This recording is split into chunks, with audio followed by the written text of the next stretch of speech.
And take it away, Rachel. Thank you, Paula. Welcome, competitors and sponsors of Division One Costume Design, to the Theatrical Design State Contest. I know it doesn't feel like it normally, but I want you to make sure and know that it does not make this moment any less special. It's just being celebrated differently, but what you've done is an amazing accomplishment, and I want you to know that we honor you today as champions in your field. You will be receiving your individual critiques written in your ballots that'll be released after the awards. Today is about giving you a chance to get to know your judge and for him to have a chance to speak with all of you. You all are very fortunate to have been adjudicated this year by Mr. Wiberth Gonzalez. I want to read you his bio so you will have a sense of where he's coming from. Wiberth Gonzalez is a New York City-based costume designer and textile artist born and raised in, you guessed it, South Texas. How about that? A Texas guy. Yay.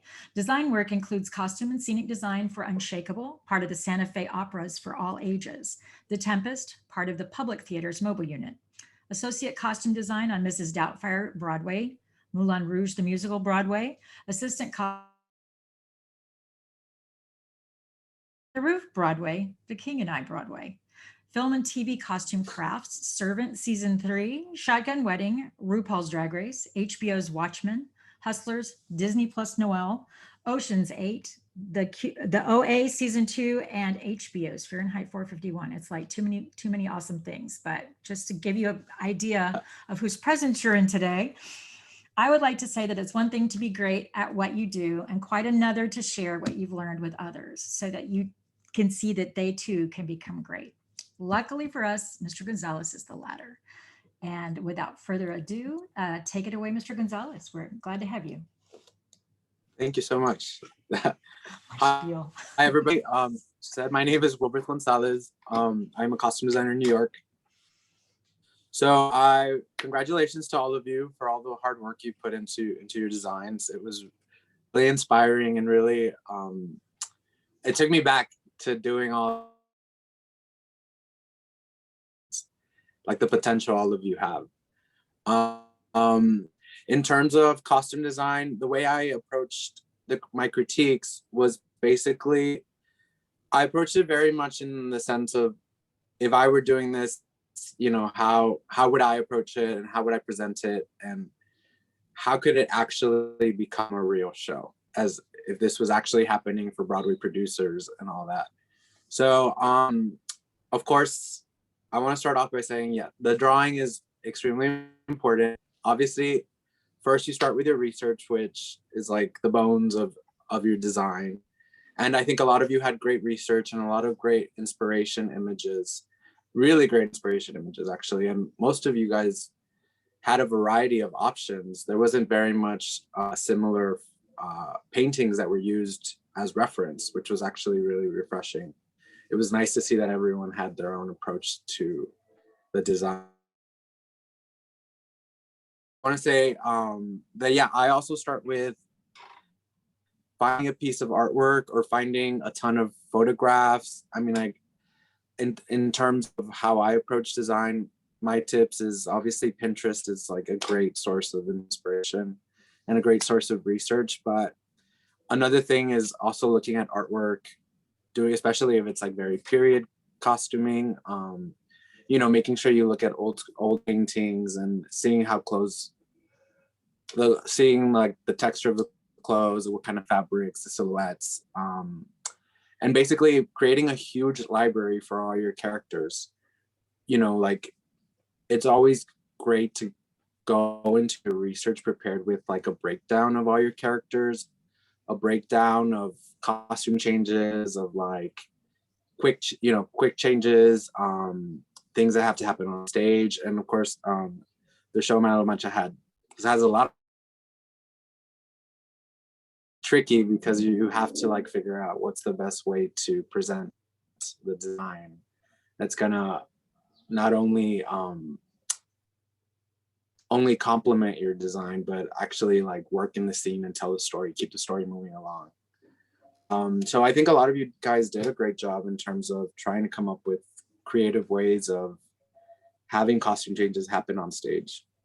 I think one of the things I noticed in terms of sketching and rendering that I would suggest as like a very helpful tip is when you are presenting a sketch and you're presenting either like a watercolor painting or a digital illustration of your costume sketch, I suggest like not to worry too much on the background.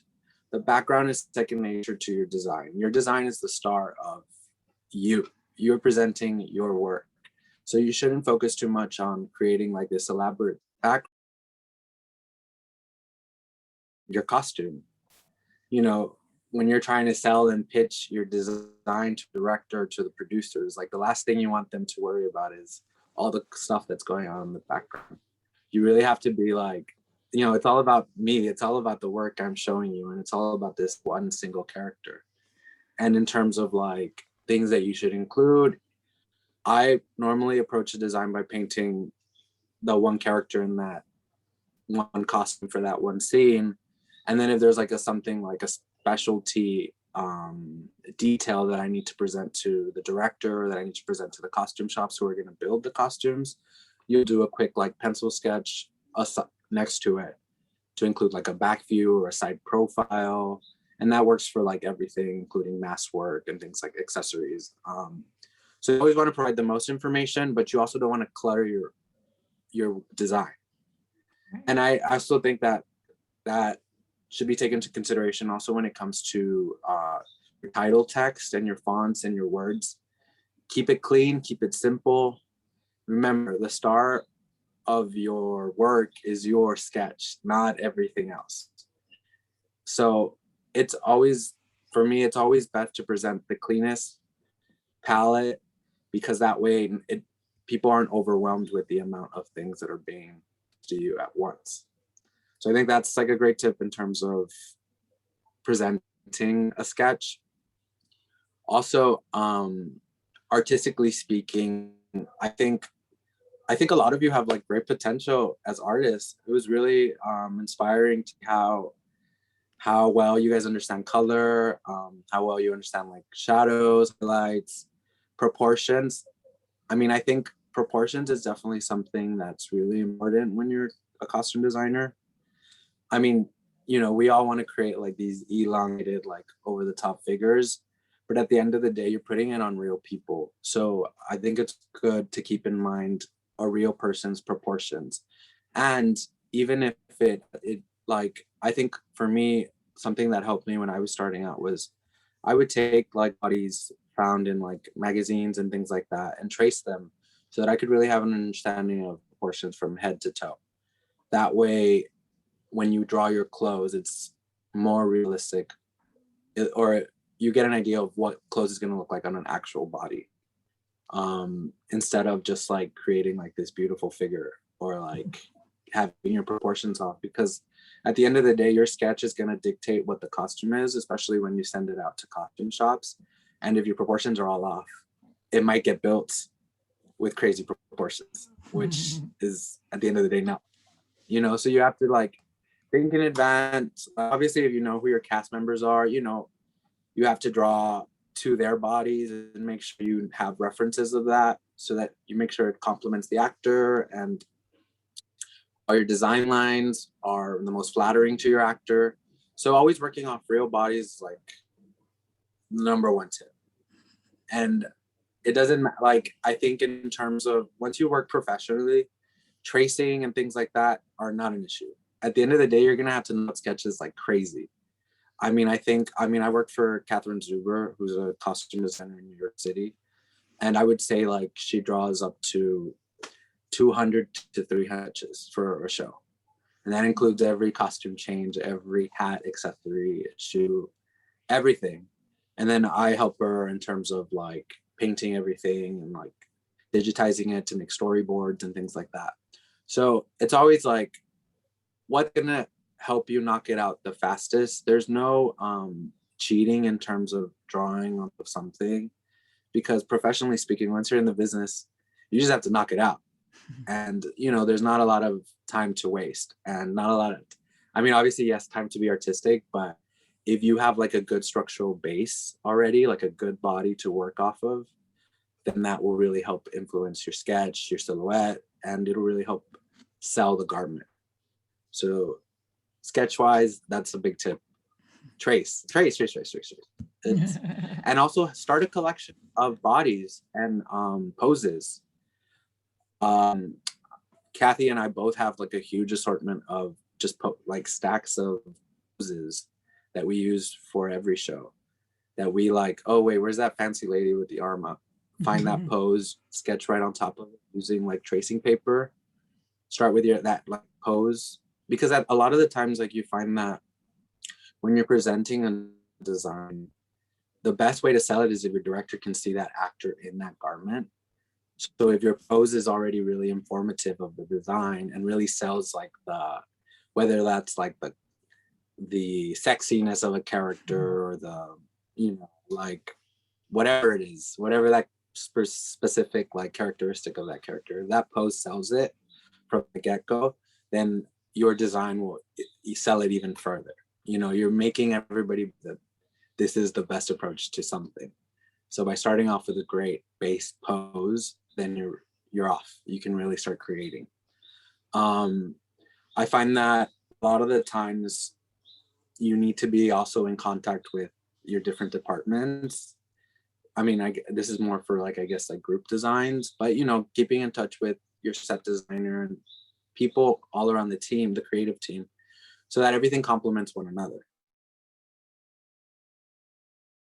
But that's just something that I always have to keep in mind, like bringing in the set people and like just seeing what color palettes they're working with and how that influences our costuming. We don't want clashing colors. We want everything to complement one another. We want to stand out from it, or we want to blend in. You just have to think about all those things. I think I guess I'm just saying a bunch of stuff that is important in terms It's great. It's great. Keep it up. You're good. I know a lot of the times when we're designing, we want to like create these like crazy, gorgeous things that are like super, feel super innovative or super fashion or something like that. But it's always good to keep in mind realistically like construction of it. I mean, it's fun to go wild and imagine like what something could be, but there always has to be like a logistical sense. You might not be building it yourself. You might be sending it out to a costume shop to make it, but you have to think of like, okay, so how does this actually function? Or how is this actually going to come off on and on stage quickly? Remembering that your costume crew maybe not the ones applying the costume onto your actor. They may be putting it on stage themselves, which is like a whole nother scary scenario when your actors are involved in making it happen. It's always trusting someone to do something on stage when they have a ton of stuff to worry about is, it's tricky. And so, when you're designing, it's really smart to think of like, okay, logistically speaking, like how would this function? Or how is she actually going to get out of this and quickly go into a thing? Because quick changes are insanely fast. I mean, from experience, like I'm going to say right now, before the pandemic and before shutdown, we were just doing Mrs. Doubtfire. I don't know how many of you guys are familiar with the premise of that film that they turned into a Broadway musical, but it's basically an actor who has to transform into an old woman, and it has to happen like instantly. And I mean like a full transformation, not like a line age makeup, like full prosthetic. And in our show, for example, he has like 40 seconds to do that. So he has to go from full man costume that includes like, zip up jacket, t-shirt, jeans, shoes, into Mrs. Doubtfire, which includes bodysuit, shoes, like the fat suit, the shoes, the glasses, the teeth, the prosthetic makeup, the wig, the earrings, the lipstick in 40 seconds. So, it's like when we were designing that, it was like very much like, oh my God, how can we actually do this? So, when you're approaching the design and reading something, it's like, okay, I mean, of course I want to pitch in like, oh, she's going to change like that. It's going to be magic. But no, like you have to really break it down. Like, how is this going to happen? And how can we facilitate this in the best way for my actor to successfully do it on stage? And, you come up with tricks and obviously rigging and like magnets and snaps and all the crazy stuff. But I think that's important to keep in mind when you're designing. Obviously, like, yes, go all out, have fun, design really creative things, but also in the back of your head, just think like, oh my God, this is actually going to have to happen on stage. Particularly for this show, that a lot of the costume changes are required to happen on stage and come from a trunk.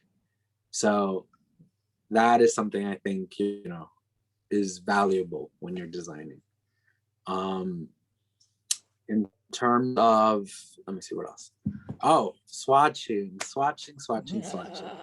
So I commend you guys. You know, swatching is tricky, especially, I mean, I know that like when I'm in Texas, sourcing fabrics and materials is really tricky. Especially, you know, like you don't have the options obviously that there are here in New York. So I understand in terms of like seeing some of the swatches that were in the sketches, but I do think, or I do recommend that a lot more consideration is also given to the swatches, because obviously this is what you're saying your garment's going to be made out of. And granted, you know, working off a sketch and a scanned copy of a swatch is really tricky, obviously, because I'm just looking at it from a computer screen, you know, and trying to figure out what kind of fabric that is. But luckily, some of those were really high quality scans, so I could tell what fabric that is. And, you know, if you're swatching and you're sourcing materials is swatch that makes it seem like you don't know what fabric would work for your costume, if that makes sense. It almost takes away from you selling the idea.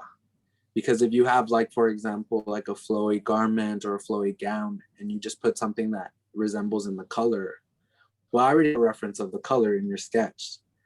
Now me seeing this like thick, heavy brocade or heavy wool, just because it kind of resembles in the palette, you know, that's not, to me, that's informing me that you don't know what fabric your garment should be based off, or, you know, you don't know what fabric your garment should be made out of. So, you know, you have to think about those things and really consider your swatches. I mean, color swatches are great, but, you know, I already have the color in your sketch. Like, that's all I needed for color references. So just, you know, be very, because that really shows like who is a great artist, but who is a great costume designer by choosing the appropriate fabrics that go to building this garment. I mean, I know a lot of this is just like conceptual designs, but, you know, you're trying to stand out, and you really want to sell like, okay, so this is going to be made out of like wool, or, I mean, I saw a lot of fabrics that were like very thick and probably wouldn't work for the period that the show was being set in. So, you know, you have to be mindful of like, okay, so what fabrics would actually be in the period, and what's the weather like? You know, think about all the things that your character has to endure on stage and realistically in the time period. I mean, obviously, you know, you don't have to find like 16th century fabric, but, you know, realistically, like, think of like a lightweight cottons that probably would have been worn, and think about how the fabrics have been actually lived in. Oh, that's another thing. I'm gonna go just rewind a little bit. I think one thing to keep in mind, and I saw a lot of people, maybe, I don't know, I mean, it was talked about, but it wasn't sketched out, is the aging and distressing of clothes. That is like such an important part of designing not only period shows, but just making your character seem real by aging the clothes, by really showcasing those details. It just makes your character rounded, and it makes them like a real person. You understand what they've been through, this, you know. And if that is included in your sketch and like hinted at, like, you know, your whites aren't always going to be the whitest whites. Like, also, whitest whites would never work on, you know. So like thinking of things like that, like toning things down and aging them, especially if your show is set in a world where that would be a big part of the story. You know, that should also be included in your drawings. And sometimes I mean, you wouldn't actually have to do this professionally speaking, but sometimes I'll go ahead and distress the fabric swatch just to show people like the idea of what I'm thinking in terms of how dirty something could be, or having fabric samples of that I think is always so helpful, like staining and things like that, because then, you know, then your directors and your producers really start seeing the vision and really start believing. Yeah. I want to let, I I'm don't glad know. that you talked Maybe about I have. swatches. I was glad you talked about swatches, well, because I know for us as a state, you know, like we've got people that are out in the country or whatever, that's like we don't have a lot of access to fabrics. And so I mean, at one point we used to like, I would be like, kids, pick your fabrics first, because you're not going to be able to find a swatch of something. You better pick the fabric and then draw that, you know, as opposed to drawing your vision and then finding the fabrics for it.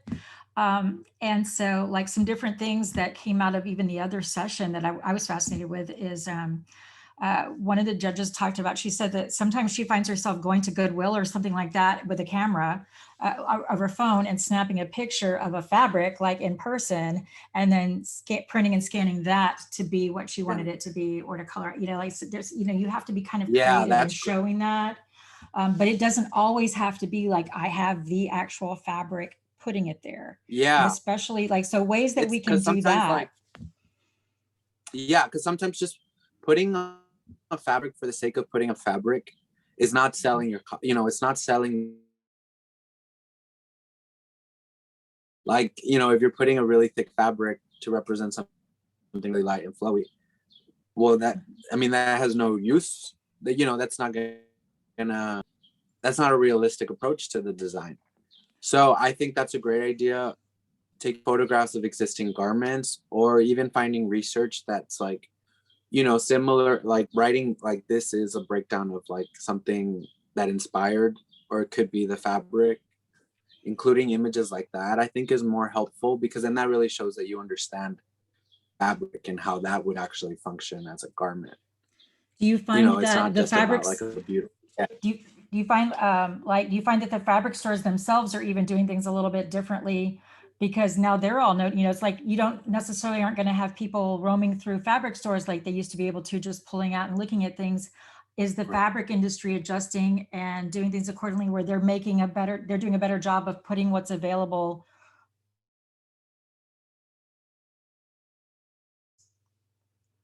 Yeah, I mean, to be honest, because I'm in the city, it's a lot easier, obviously, for me to just go into fabric stores. But I do know that a lot of fabric stores do have all their fabric photographs and databases online.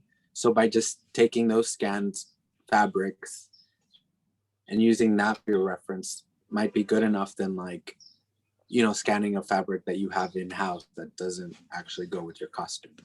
I mean, B&J Fab. So these are fabric stores in New York that I think are great suggestions for people to look into in terms of if they ever need like scans of quality fabrics. B&J Fabrics in New York, Mood Fabrics has a great database. I don't know if New York Elegant, which is another fabric store, I'm not sure if their website is up and running, but there's plenty of stores in terms of Mood. Oh, actually, Mood also has like Trims database. So, you know, like they have full databases of all their fabrics already scanned. So maybe it's best to use those images to present on your sketch, you know, than swatches that don't I'm typing that evoke in so that we'll have that. what you Uh, what you've rendered. Oh yeah, of course. I did. I just typed that in so that In terms for us, in terms like how we do it here in the city, I mean, obviously it's hard to say now because things have changed so much, and obviously, you know, Broadway's been shut down for so long that things are barely like starting to pick up again. But the way in New York is literally you just go in, and I think once you're like recognizes, oh, they're here to shop. You know, you just go in and start cutting fabrics and like stapling them to an oak tag and naming the store, like onto your oak tag, and then head it out, you know. Yeah. And like we look through like bundles and bundles of swatches. I mean, it's kind of ridiculous, to be honest. And actually, maybe that would be, you know, sometimes we get so many swatches we don't know what to do with them. So maybe if you have You can just mail them any to information, UIL. You can mail them to UIL and we'll yeah, like keep them on hand. exactly. And I mean, no, and like I don't know if like there's schools that need them, but like we get, I mean, we look at fabrics at honestly like 500 to 600 swatches for one costume. It's ridiculous. And they just go in bags and then goodbye. And then they're tossed. I mean, it's like an insane amount of swatches. You know, like these shows are so big that you just have to keep looking and looking until you nail what you're designing. But we never know what to do with all this. To it, right? You're going to send it to UIL and we'll take it to like convention or whatever where people can, you know, we'll make it a resource somewhere. Yeah, I mean, yeah. It's just insane because we really never know what to do with them. So they just get tossed. Because at the end of the day, you know, for us, it's like after a few months, those fabrics aren't available anymore, you know, especially fabrics from Mood. Like those things sell out so quickly because people are always constantly visiting as tourists to visit the Project Runway store, and you know they're just buying yardages and yardages. So like when we swatch at Mood, it's like, okay, well, I have to be realistic. Like if I don't pick this fabric within a week or so, it's probably not going to be there next week. So get rid of that swatch. I don't need to look at it anymore. Like, you know, always thinking of things like that. But it does come to a point where it's like an absurd amount of swatches where it's like we will take them off your hands. Yeah, good to know. I mean, actually really good to know because we never know.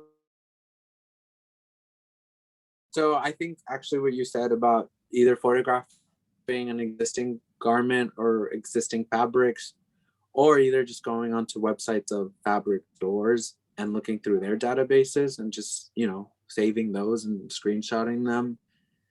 I mean, that is real fabric that really sells your understanding of the garment you want to design. Let me see what else. So that, yeah, I guess that's, the watching is a big part of it and should be just as important as the sketch. I think that there's a lot that ties together with those things. It's the more you know about the swatches and everything, it improves your sketches because they're more indicative of where things are supposed to be headed and how they're going to work. So it's kind of, they go hand in hand.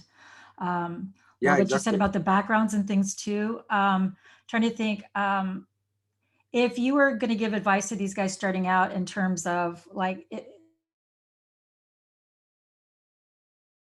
if there's a preference for more digital versus hand drawn, is there any kind of a preference to that at all? Because I know some people will ask that. They're like, oh, well, is it better if I do digital, or is it okay if I do digital as opposed to hand, or things like that? Is there anything right now that you're saying like, no, this is more industry standard and we want to stick to that?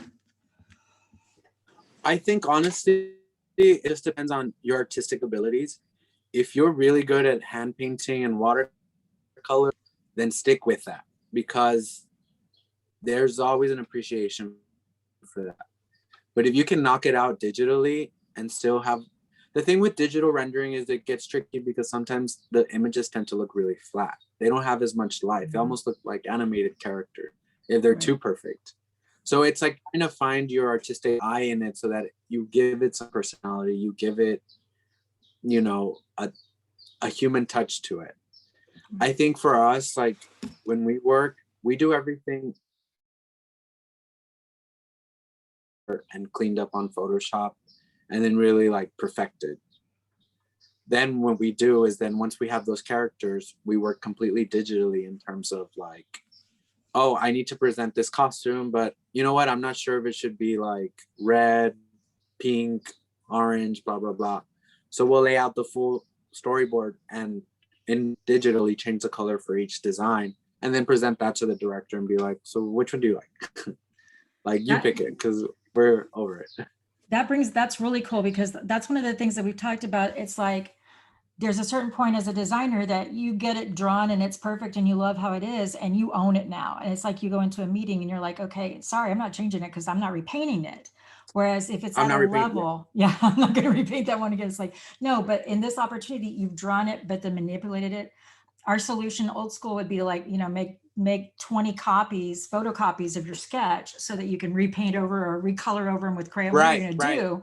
But digital, like being able to have that balance of being able to incorporate your own work and then play around with it digitally until you get it perfected and then even take it back. So that's really neat to see that in the Exactly. process. That way it's easy for you. I mean, I think for those artists, for those of you who work by doing hand painted sketches, at the end of the day, you're gonna have to scan it, obviously, especially if you're presenting the way we're currently presenting. But at the end of the day, you are gonna digitize it, and then you really should master Photoshop, because that'll really help elevate your sketch, and it'll make it easier for you in terms of things that you have to change. The director doesn't like that color, you can easily manipulate it. If something needs to be different or warped or distorted in some sort, you can easily just do it on digitally.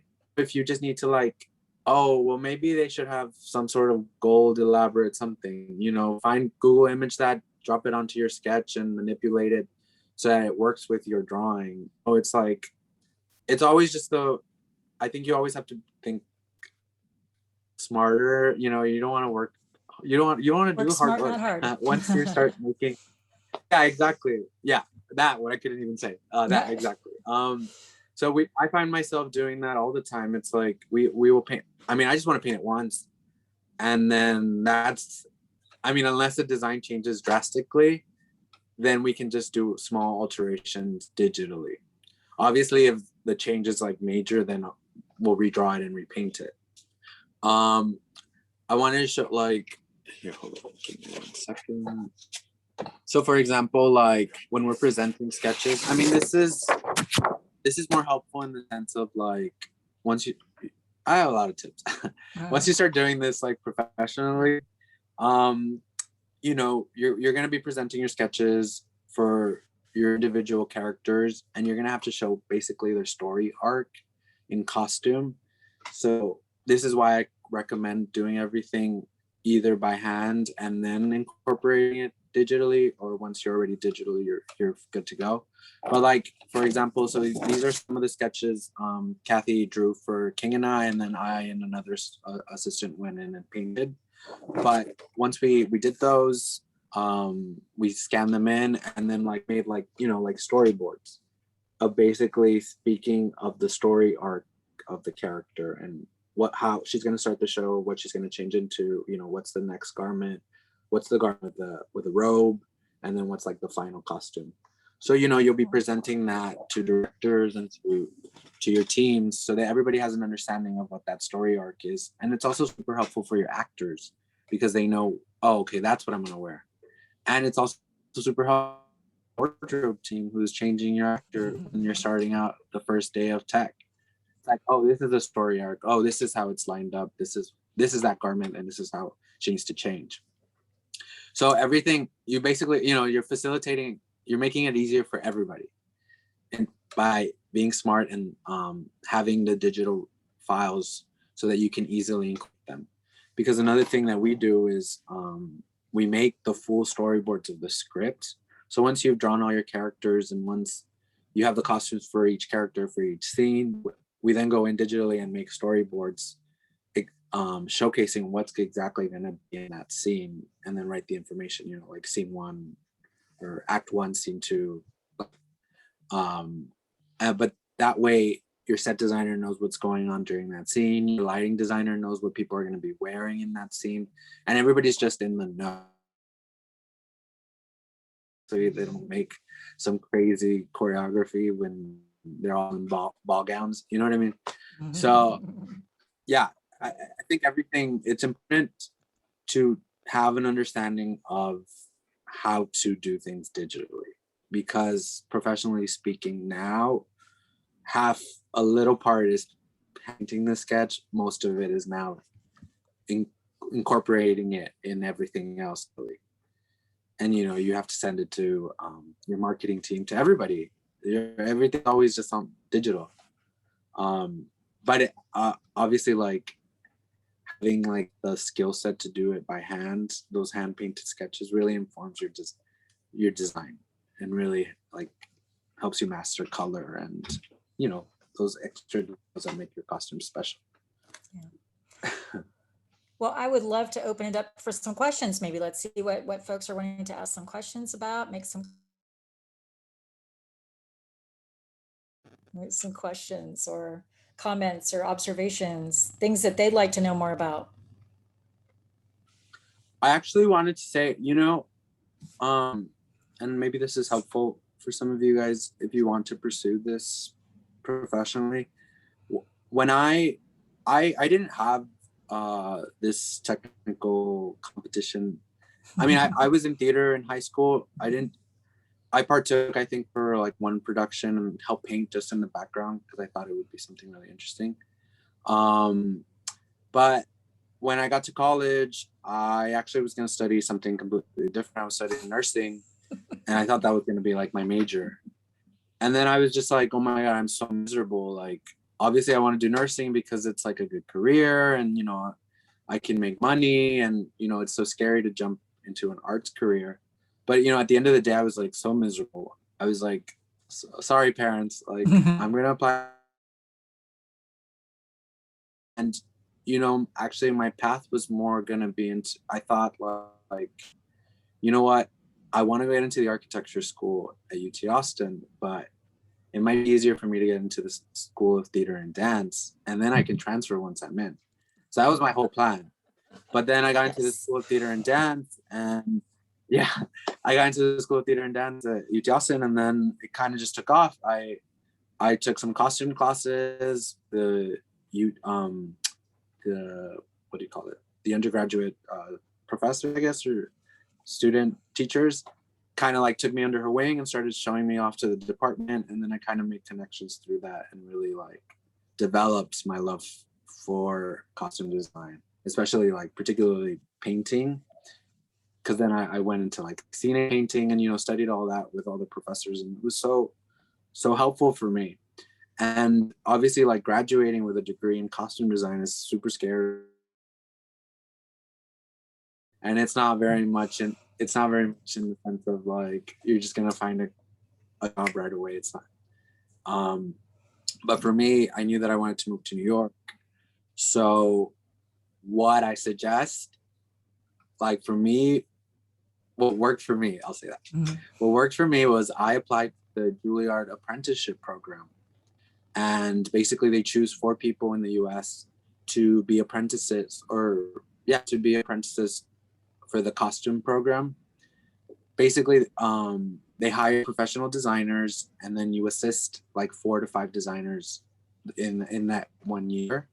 And then the whole plan is like you connect with them, you assist them, that eventually once the program ends, they will hire you to be their assistant on different projects, and then you kind of break into the New York industry. Uh-huh. But that way you become familiar with the way fabric works, the way swatching works.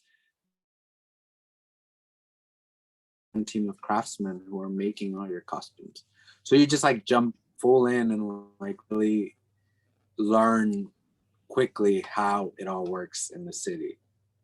I mean, obviously it's Juilliard. I mean, it's not like a big Broadway production, but Juilliard puts up big shows. So, you're able to get that familiar with how it works.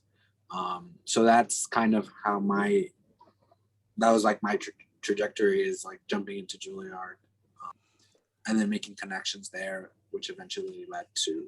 I think that's my favorite story about. I think that's my favorite story about you, Wiberth, is that like that, especially like I know when you're at UT and stuff like that. It's like going, what do you mean an undergrad can't be in that class? I'd like to audit it, or like going in, or just like being a part of things. And it's like going, like I could go learn from them. I can go learn from there. It's like that openness to just stand next to somebody and be next to somebody that's doing this and learn from that experience, and not being afraid to help. I'm here to learn. So absolutely. Yeah.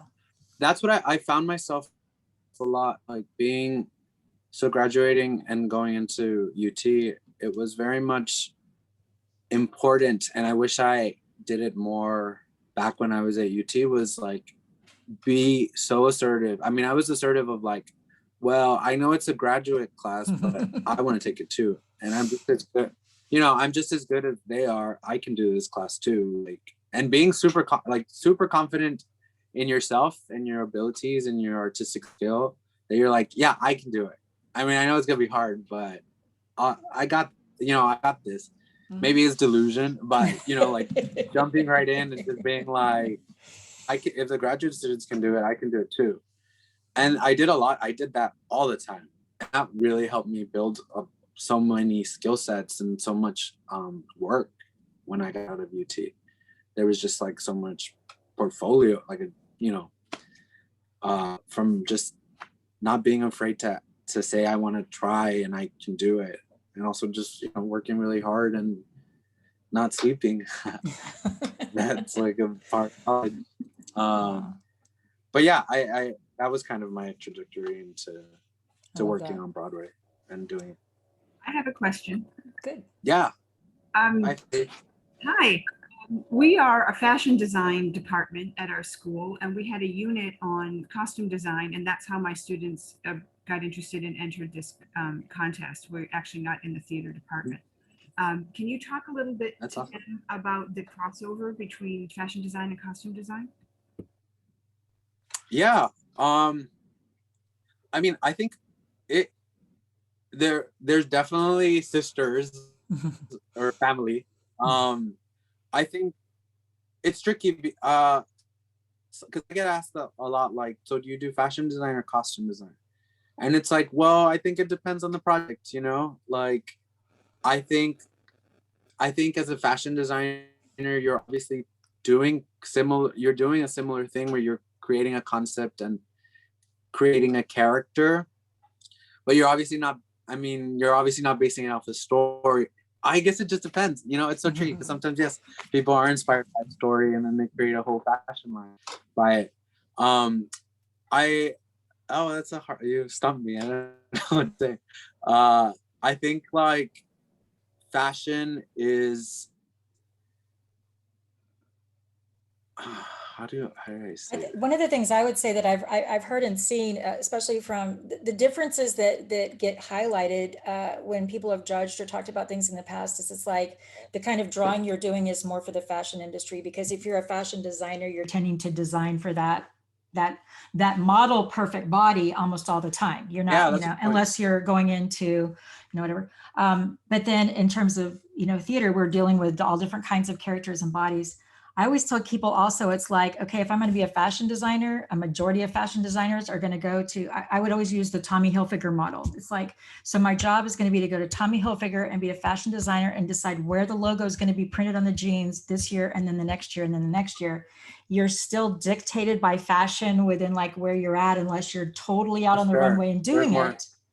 Whereas you're people that love creating different things all of the time and not worrying about trends and able, that are more our creative types that want to transcend, they tend to do better in costume design, because I'm designing for whatever's on trend for this period or that period or another one, or I can combine them, so that's kind of like, I think that's why some of my kids, but also why sometimes people in costume design get discouraged by fashion design. So it's that kind of a mix. Yeah. I think like, oh, sorry, go ahead. I've always explained it to my students is that the difference is really just a client. You're either designing for a consumer or you're designing for a director, right? But both of them require historical research. Both of them require knowing the personality of who you're designing for. Both of them use multiple body types if you want to sell your work, right? But it's, I'm thinking if you're designing for a director, how much creative freedom, maybe you could talk, how much creative freedom do you have in that? Or do they give you like wild freedom, or would they maybe say, this is what we're looking for right from the beginning? From my experience, it depends. Some directors are very specific about what they want, and but it is like they are bringing see your interpretation of whatever those like few reference words were, because they turn your eye, you know. But at the end of the day, yes, everything has to get approved by them and made sure that, I mean, you know, and the producers approve. But I just wanted to go back really quick. I think a big part of the difference between fashion and costuming is like I feel like in costuming, you're thinking about like the most story you can give the clothing they're wearing. Whether that is like that one little earring that is like a special, that's something you came up with, that is a bond of this character and this character, or these little influences that you hide within the clothes that give an element of realism to this person that you're reading from the text. Like, it's, you know, I think in fashion you were trying to come up with like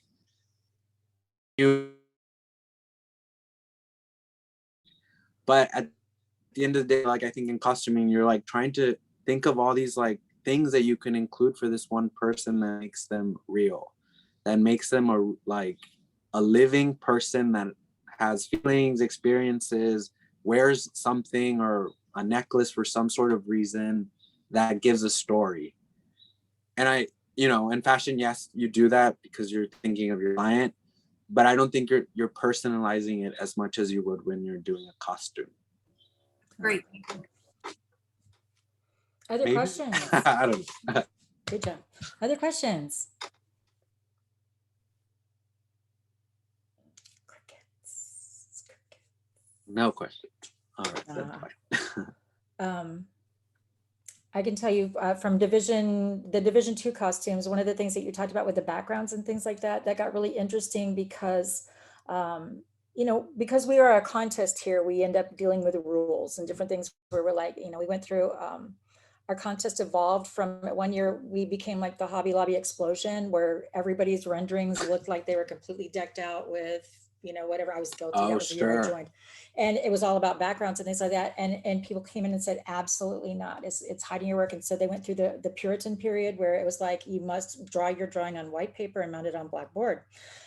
Puritanistic. And then we've kind of moved back to different, but sometimes they'll say like, we'll have judges that'll say, I don't want any background, versus some that say, I want some background, or you could put some background that lets me see where this costume is going to live. And so it's like this idea of, okay, what's the right answer? What's the one that you could come up with? Because they want to do what's going to win or what's going to be right. And I think it goes back to the fact that this is a completely subjective kind of a thing, depending on what a person kind of wants to see. The guideline that we came down to, I'm going to put it here for you guys as well, because it related to what Wiberth said. What we came up with is like a flash test. It's like if you like all of a sudden pop the rendering on its plate up in front of a screen, if the first thing that you saw was the background, you have that kid go and join the set design team. And they are now all about creating a beautiful environment because that was the first thing I saw. But if it's the costume is the very first thing that you saw, it's what popped out to you, then you're on the right track. That was our guideline. I completely agree with that. I just think like if it's detracting from the thing that you work so hard to do, then you're not selling your costume design. I mean, obviously, yes, I think you're right. It is like preference. I normally do like a sketch and then I do a hint of a background, whether that's like a wash or something, a splash of color in the something to ground it. But so it's not a floating figure on a white plane, it's like okay. Yeah, exactly. Like for example, you should do all of your renderings on a green screen so that you can change the backgrounds. Yeah, right. Exactly. But like for example, like say you're doing a sketch, like I always just do like a hint of a smoky something, just so that we get an idea that there is a backdrop or some sort of background. But definitely the first thing that we see in that sketch, the first thing we see is that costume. There you go. Yeah, but like what you're selling is the garment. So I would say if I was competing and I was trying to win, my approach to it would be so we're doing this, right? Yeah. So of course, your mood boards are so important because that's what gets, maybe your skill sets aren't the strongest in artistically speaking, but if your mood boards are like giving me all the information I need, like the texture, the colors you want to use, and a lot of research is good. It doesn't, like, I think it only helps me see how much work you've put into the design of the show, because you've researched all these textures, you've researched all these period garments, and having all that research will totally inform your clothes, especially if you're setting it in period. Like, just because you said something in period and you drew like a big hoop skirt, it's not period. Like, you have to analyze the details that make it period. Like, you can't just have a hint of it. It doesn't matter if maybe you're not the strongest artist. You really have to analyze the garments and be like, okay, well, it seems like back in the day, the seam lines worked like this, and the waist was nipped here, and the hem length was different. You have to look at all those details in your research. So building up that huge database of research and references will make your costumes feel much more authentic and period appropriate. Obviously, if it's like a fantastical show, or there's still inspiration that comes from somewhere.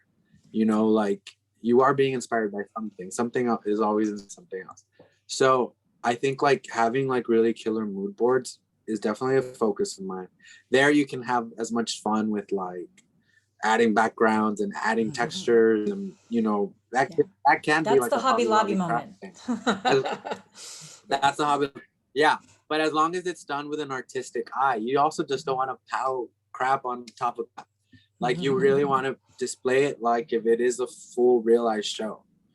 And then once seeing that, it's like, okay, now I can really develop what I think the design should be. Yeah. So then when I would be presenting my sketches, obviously, like we talked about, it would be something very clean renderings, clean text of name of the show, direct, or written by, Actor, like name of book actor, by, scene, yeah, blah the blah blah. information. Yeah. I mean, yeah, like for me, the way I do it, it's like the name of the show, directed by, or book written by at the top, then the information of your Man of La Mancha or Cervantes, scene 9, act 2, whatever, and then your sketch, and then maybe like a line drawing if there's something specific that you want to include about like the details or how the back of it looks. So doing like really nice crisp sketches, because like that is and then in terms of swatches, like you can either sometimes another thing, I found that a lot of swatches were being included, but you have to remember that when people are looking at these swatches it's now my job to figure out what I think this swatch corresponds with that swatch. If you include so many. So there's times where I was like, oh my God, there's like so many swatches, which is great and pretty good swatches. But like, oh my God, there's like 4 beige swatches. I wonder what beige element, like, it's like, so you don't have to include every single swatch or every accessory on the thing. But if you do, you should just include a little like blurb of who it's for, what that's referencing, because it just gets a little like cluttered. So May I ask a quick question about that? Yeah. So in that King and I picture that you showed us that you had worked on, the details were very specific. Did you have fabric swatches that you match with that, or did you create that and you're looking to create that fabric?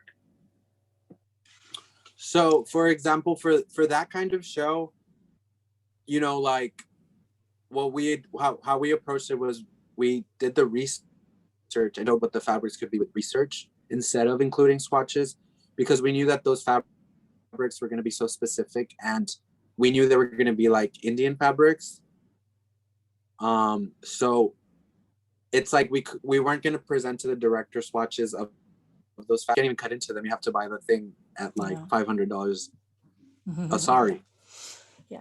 You know, so how we presented it was like, okay, well, this is the sample that it came, this is the reference image, and it'll be something like this. And what we did was, yes, and then it may be in these colors. Like if you can't find the right swatch for presenting your garment, I always include research. I don't know if they're allowed to do that in terms of like, here's my design and here's the specific research that comes. I mean, that's what we do a lot, is like, here's a design, here's the actual research that what the look was inspired by. And then that showcases like what I'm actually looking at. You know what I mean? Right. That's what we do professionally. I don't know if they're allowed to add that many images to, you know, we might don't get really too, have, like, we too don't have much. rules about that, but as far as that goes. And so it's kind of more like we kind of go in trends and waves. Somebody tries something and then we see if it works or not. We're kind of a group of people that compete that way. I honestly, I cannot leave this session. I know we're running out of time, but one of the things that Wiberth also does is he's a textile designer, and one of our judges in the other costume session, she talked about the fact that she's gotten into lately a lot of creation of her own fabrics. If I can't find what I want, I will make what I want. And so designing prints or things like that, or making them, she does a lot of things where she'll take a fabric and manipulate it. She's, you know, added color and Sharpie and out, you know, like whatever it might be to create a look of a fabric. And I know Wiberth also with your textile background, that's something too. I wanted them to like to see that you have that brilliant skill too. Oh yeah. So that's definitely like my bread and butter is hand painted garment. That I think that's kind of actually taken me, I mean, it's changed my route in terms of career, because I do get hired a lot to custom paint fabrics. So a lot of the times it's like someone will sketch something really amazing, but it's like, well, that fabric doesn't exist, or like that's like a custom something. So it's up to me to like create that textile by interpreting the design that they do. And you know, a lot of the times when people do sketches, it's like doodles of like what it could be, and it's never as informative. So it's like, okay, well, I need to see the research and the references of what exactly you mean by these swirlies. For example, King, and it's just like all gold swirlies. But yeah, I think like if I were doing some like a show and I couldn't find the fabric, but I did want to include a swatch of it, I would absolutely hand paint a swatch to. But you have to keep in mind, and this is super important, and I saw a lot of this, and for me it was a big issue, was if you're going to include a swatch, then it has to match the proportions of the drawing that you created. I don't need to see a swatch of like little dots, because that's not what you created, like huge polka dots. That's not the same. That swatch does not match what you drew. So, you know, it's like keeping in mind proportions, like keeping in mind what you drew and how it works in terms of scale. Then your swatch needs to, because then that's what you're saying your fabric going to be. And if it doesn't match the scale of what you're presenting, then it's not, you know, it's not the swatch then. It's like a miniature version of it. Does that make sense?